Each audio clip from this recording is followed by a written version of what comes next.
Oh, there we go. Sorry, Facebook people. We are live now with audio. And sorry, Instagram, you get to hear us twice. Yeah. So here we are to answer your questions. All right. All right. We have news stories and questions and highlighted listings and quotes. Do you have a quote Yes, for today? I do. All right.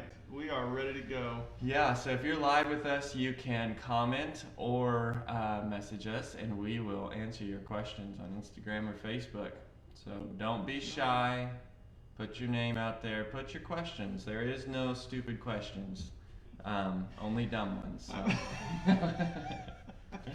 All right, what's our news stories?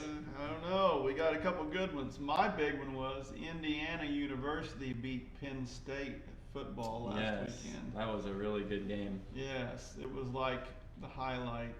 Although I did have someone tell me this week that was like our only big win of the year. We might as well forget about it any from now on. Well, I'm not no, accepting that's a turnaround. That's the turnaround. Right. So IU jumped up to number 17 in the rankings now. Whoa. I don't know. That doesn't happen very often, so I don't know what to think of that. Yeah. Hopefully they play good this weekend too. I have faith in them. They're like my fantasy football team. If I win every single game from here on out, there is a chance. So I feel for them. I think that if they can win every game from here on out, they might go somewhere.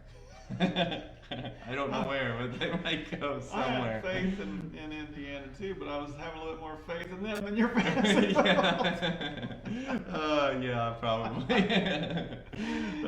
Just joking. I don't know, but anyway. And the Dodgers won the World Series last night.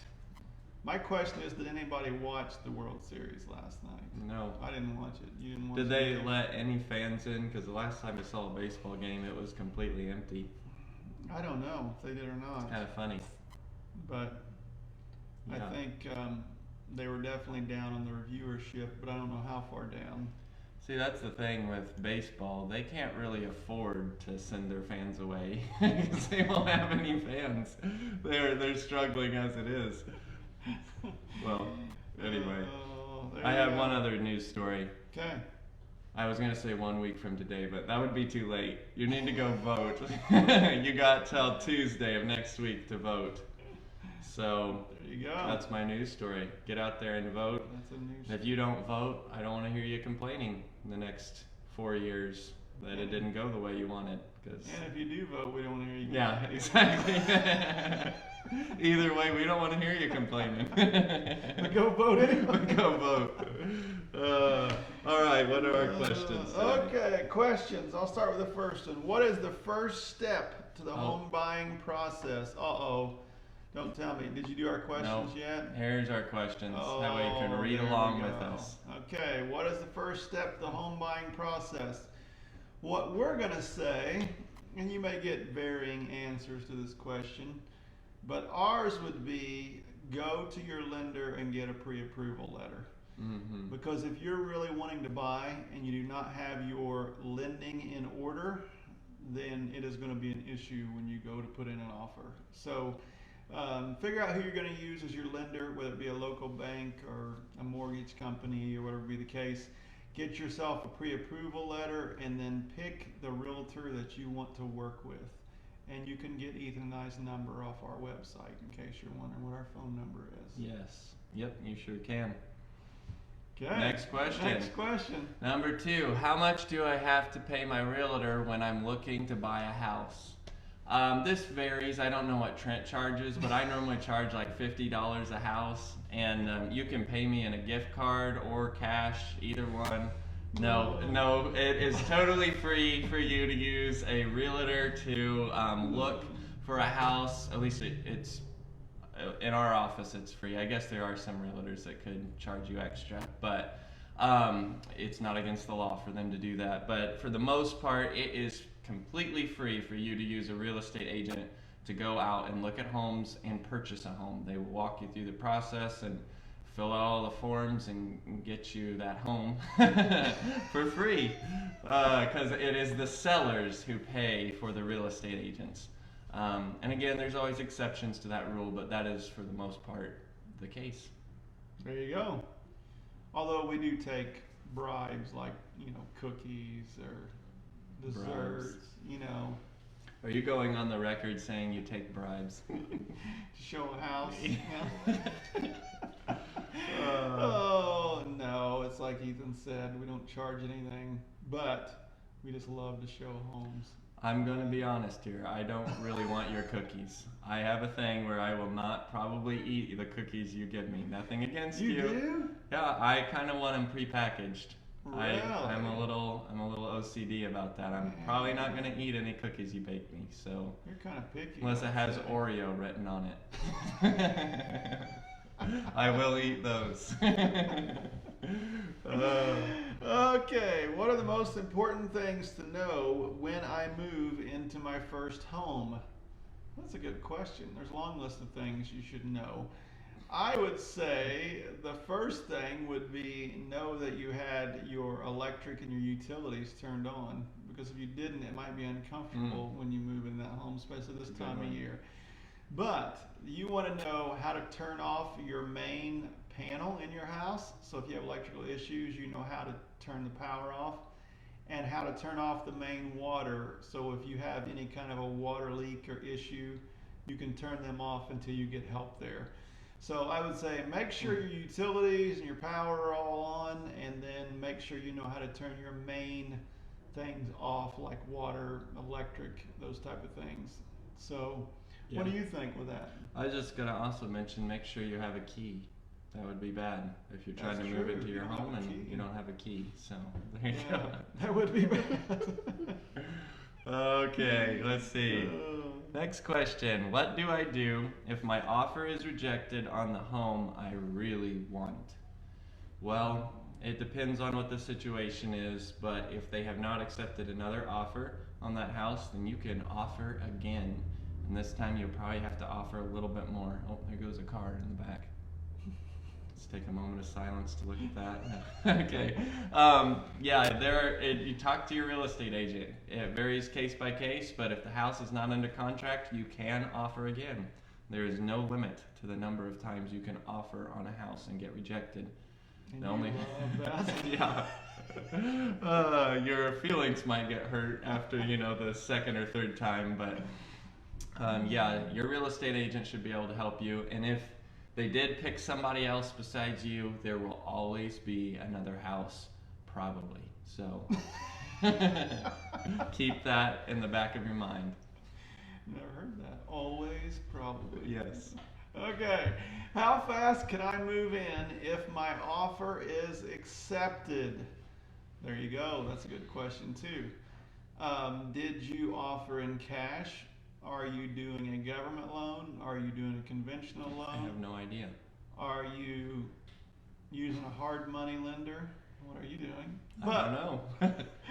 Depending on which type of financing you have, definitely affects how fast you can move in. If you get an offer accepted on a cash deal and everybody wants to get it moving fast, you can potentially close within a couple weeks. The most common time frame would be 40-45 days, somewhere in that range. Some banks will close as quick as 30. A lot of government loans will not close any faster than 45. So it all depends on the situation. So that's something you want to talk to your realtor about before you put in the offer, because that may affect whether you can get moved or not if you have to be out of your current location at a certain time. Mm-hmm. I remember, and it's not the case now, but what was it, maybe like 4 years ago, the government had an issue with approving I think it was USDA loans or some sort of loans, and man, it got up to it was like 60 days for them to get those loans closed. Luckily, we're not in that predicament anymore, but the next question I will tackle. I'm sorry, I lost where we were. What are we on? Number 6. Do I have to have money saved up to buy a house? Yes, you do. Even if it's a 0% down. We've talked about this over and over and over and over if you would have been listening to our other podcasts. But yes, you have to at least have some money to cover home inspections, the bank fees, closing fees if they're going to charge you any, and you also need to have some extra just in there for any repairs, any moving costs, anything like that. And earnest money. So we always recommend that you have, I would say, at least $1,000 or $2,000 in your savings to buy a house. But can you scrape by with less than that? Possibly, but we don't recommend it. Okay. Why should I worry about who I use as a realtor? We talked about this one before too. Because you wouldn't get to see Ethan and I's smiling face if you didn't use us. What else could you ask for? No. Yeah. On top of that, if you don't have a realtor who's looking out for your own interests, then you could end up being in a bad situation. Every deal has obstacles to work through, and you want someone who is there to help you and not just help themselves, which if they're representing the seller, that can be a bad situation. Yes. So definitely, it's like everything else you do in life. Make sure the realtor you're working with is someone you feel comfortable with and you have confidence in. Or if you do not have that with the realtor you've been using, then find a different realtor for sure.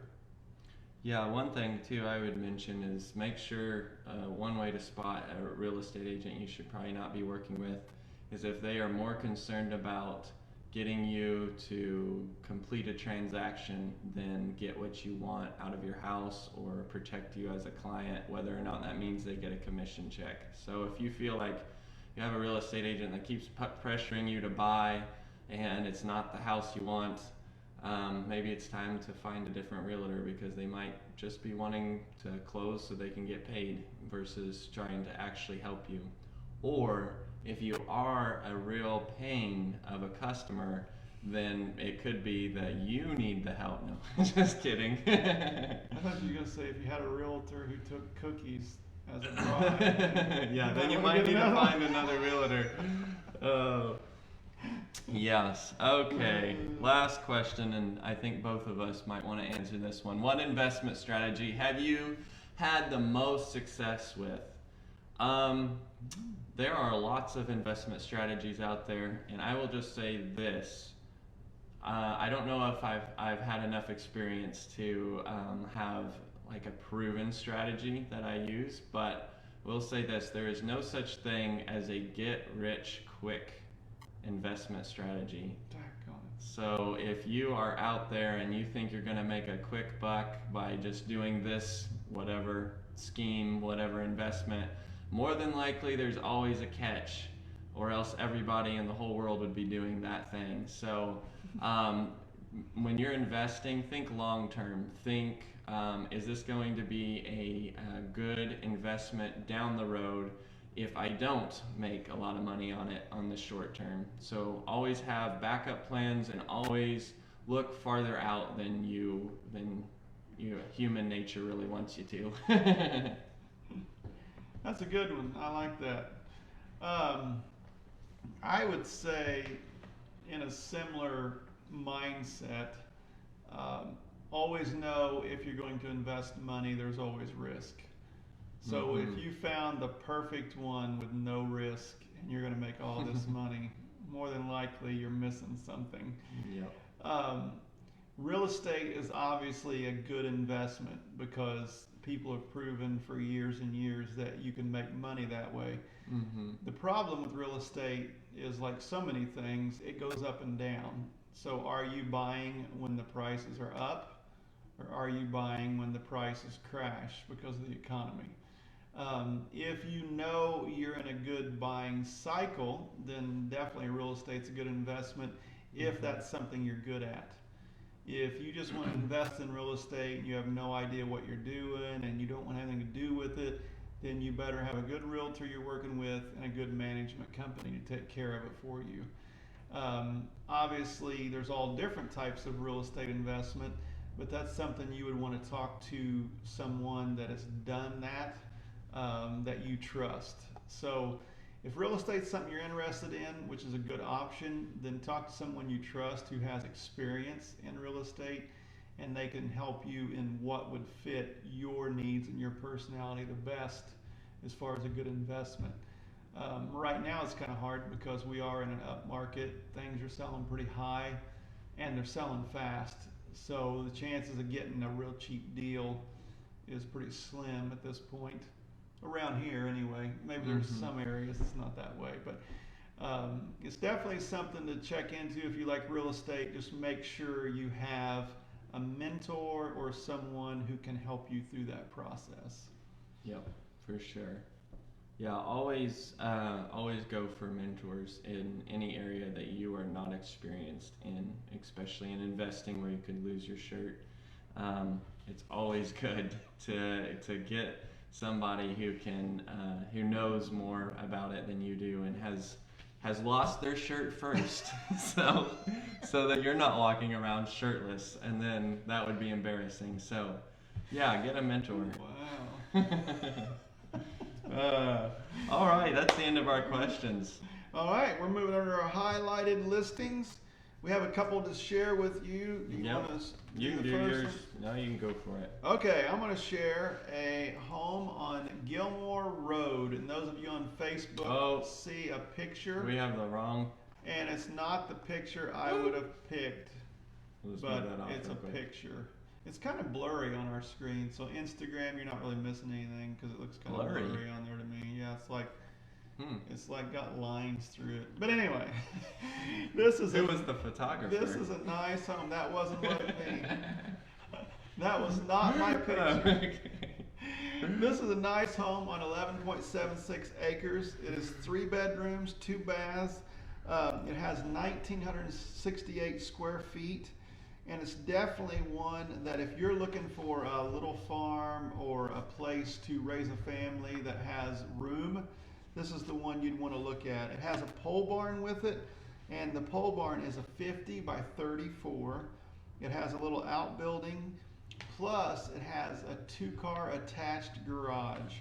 This is a very nice home. It has standing seam metal roof, which is really nice, and it's one of those that you just need to see to understand what all is involved in this home, and is right next to Monroe County. So it is in Owen County, but it's just minutes from Monroe County. So it's one that you might want to check out if you're looking for a 3-bedroom, 2-bath with the potential to add more bedrooms. There's a full, there's a pretty good sized basement that you could add some bedrooms if you wanted to also. There you go. So check that out, 4128 Gilmore Road for $350,000. There you go.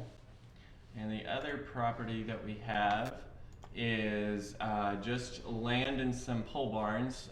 This is over on State Road 157. It's 9409 South State Road 157 in, has that got a Clay City address? Yep.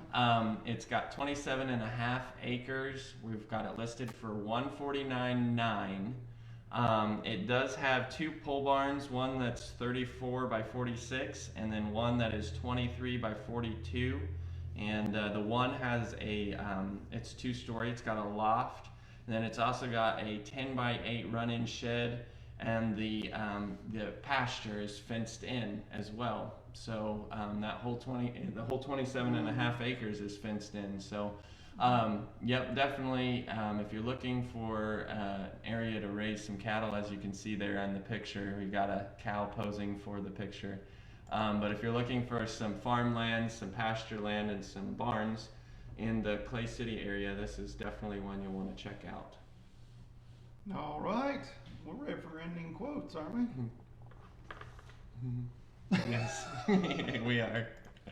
Okay, you doing yours first or am I? Oh, you can do yours. Okay, mine is, failure will never overtake me if my determination to succeed is strong enough. And that's by Og Mandino. Ooh, Og. Oh, Og. Old doggy. All right.